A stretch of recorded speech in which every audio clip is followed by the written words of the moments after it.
చిత్తశుద్ధి ఉంటే వాళ్ళ ప్రభుత్వం ఉన్నప్పుడు ఏప్రిల్లోనే కేసు అయింది. వాళ్ళ గవర్నమెంట్ ఉంది, అప్పుడే క్లారిటీ తీసుకొని ఉద్యోగాలు ఇవ్వచ్చు కదా, ఉద్యోగాలు ఇవ్వచ్చు. ఎన్నిక రాదా? అటువంటి టైం వచ్చి 8వ తారీఖు ధర్నా చౌక్ లో ధర్నా పెడతా, ఆ ధర్నా చౌకే వస్తానన్నారు కదా, ఇవాళ వచ్చి ధర్నా చేస్తాం. బాగా అనిపిస్తుందా అనిపియదా?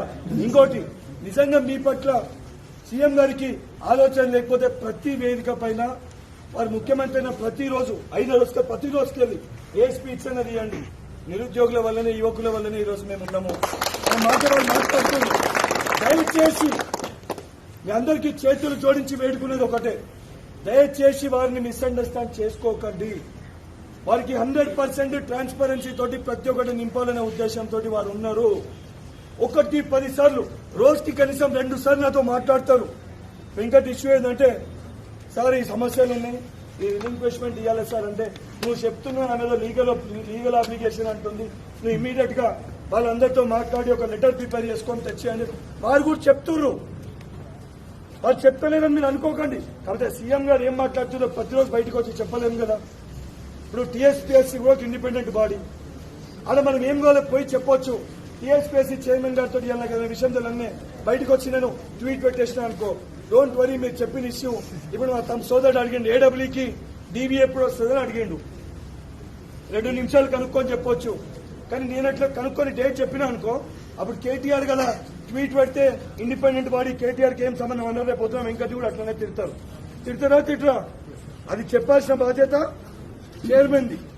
జస్ట్ దాని రిప్రజెంటేషన్ ఇచ్చి సమస్య ఉంటే గ్రీవియన్స్ చెప్పాల్సిన బాధ్యత మాది. అది ఇండిపెండెంట్ బాడీయా కదా? సో దాన్ని అదే రకంగా ఆ ఇన్పుట్స్ కూడా తీసుకొని వాళ్ళు సిద్ధంగా ఉన్నారు. అండ్ మీకు సంబంధించిన అన్ని ఇష్యూస్ పైన సార్ మీకు చెప్తున్న వీళ్ళందరి సమక్షంలో లేదా రమేష్ గారితో కూడా మాట్లాడినా, ఒక రిప్రజెంటేషన్ కూడా కాదు, జస్ట్ ఇష్యూ ఇది, మేము కోరుకుంటుంది ఇది, దానివల్ల ఎటువంటి ప్రాబ్లం కాదు, లీగల్ గా కూడా ఎక్కడ లేదు అన్న కోర్ట్ జడ్జ్మెంట్స్ కూడా అన్ని తీసుకొని ఒక పేపర్ తీసుకొస్తే మీరే ఒక 15 మంది లిస్టు రెడీ చేయండి.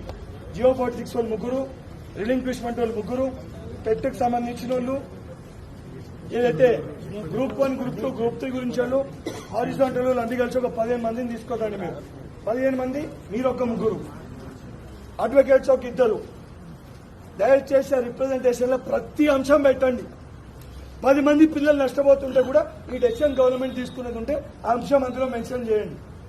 ఆ మీటింగ్ తర్వాత 80% సమస్యలు ముఖ్యమంత్రి గారి సమక్షంలోనే పరిష్కారం అయిపోవాలి. అప్పటికప్పుడు మీరు అనుకుంటారు కదా ఆన్ ది స్పాట్ డెసిషన్ కావాలనేది, ఆ మీటింగ్ తర్వాత మీరే బయటకు వచ్చి మీకే స్పష్టత వస్తుంది. అంటే అక్కడ నేను ఏ రకంగా మాట్లాడతానని ఆ రోజు మీరు చూస్తారు. మీరు అన్నట్టు బయట వచ్చి మాట్లాడి బయట 10 మంది ముందు ధర్నాలో నేను మాట్లాడి వెళ్ళిపోవచ్చు. అది కేవలము ఏదైతే మీడియాలో దానికి, ఫేస్బుక్ లో దానికి ఆ వెంకటైనా తిట్టిండు అని వస్తుంది. మా అయితే 2 మాటలు గవర్నమెంట్ కలిసి చెప్తారు, నువ్వు గవర్నమెంట్ నుండి ఎట్లా పోయి కూర్చుంటావని. అంతే కదా, నా ఉద్యోగం అయితే వారు వీకర్ కదా, కానీ దానివల్ల సమస్య పరిష్కారం అవుతుందా? కానీ అదే సమస్య నేను 10 సార్లు సీఎం గారి దగ్గర పోయి సార్ ఏమైందంటే ఆయనే సమస్యను ఆఖరికి నాకు చెప్పు, నీ బాధ అని చెప్పు, 10 రోజులకి చెప్తున్నా, ఏంది చెప్పు అని చెప్పి పిలిచి మాట్లాడితే సమస్య పరిష్కారం అవ్వదు. ఇది ఇంపార్టెంటా? బయటకు వచ్చి నేను కూర్చొని ఒరుడు ఇంపార్టెంటా? నేను కూడా చదువుకున్నా, నేను డాక్టర్ని, నాకు కూడా తెలుసు అంటే సమస్య పైన ఏ రకంగా కొట్లాడే 2 రకాలుగా ఉంటుంది. చేతు మనం ఒక దాని కింద ఇరికినప్పుడు బండ తీసి దెబ్బ తాకకుండా బయటికి తీయాలి. టక్కని గుంజేసినారంటే గుంజేయచ్చు, టక్కని ఆ గుంజేసినప్పుడు ఏంటంటే కొంతమంది పిల్లలు నష్టపోతారు. ఆ కొంతమంది కూడా తెలంగాణ యువత పిల్లలు నష్టపోతారు.